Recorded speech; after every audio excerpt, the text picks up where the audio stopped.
गरुड़ पुराण की कथा आती है कि यमराज जी एक तोता को देख के हंस गए। तो तोता बोला कोई और हंस जाए तो बात बनेगी, यमराज हंस रहा है। तोते के मित्र थे गरुड़ जी, भगवान के वाहन।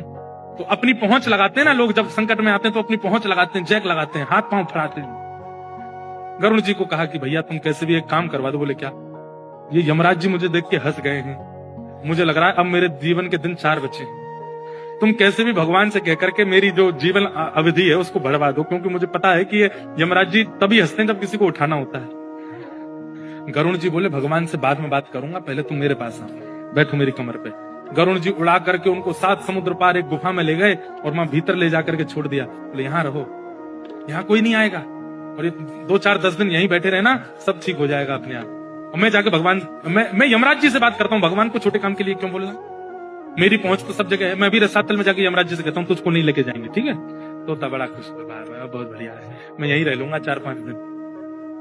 यमराज जी के पास गए सीधे गरुड़ जी। गरुड़ जी तो भगवान के वाहन है, सब खड़े होते हैं, उनको देख के यमराज जी बोले आइए आइए। कैसे आए? बोले हम बस एक बात कहने आए हैं, फिर हमको जाना है वैकुंठ। हमारा एक मित्र है तोता, वहां का, उसका ये नाम है। बोले अच्छा, तुम उसको देख के हंस गए थे परसों, क्यों हंसे थे? कोई योजना बन रही हो तो मत बनाना। अच्छा, उस वन के तोते के बारे में? बोले हाँ, मैं तो उसको देख के इसलिए हंस गया था, मैंने कि देखो कैसे कर्म की विधि, ये अभी यहाँ बैठा है और इसकी मृत्यु 7 समुद्र पार एक गुफा में बिल्ली के खाने से होगी, और मैं ये सोच के हंस रहा था कि ये 7 समुद्र पार पहुंचेगा कैसे। तभी यमराज जी बोले देखो देखो आ गया। पीछे देखा तो उस तोते की आत्मा आ रही थी, मर गया। गरुड़ जी बोले मैं ही छोड़ के आया था इसे।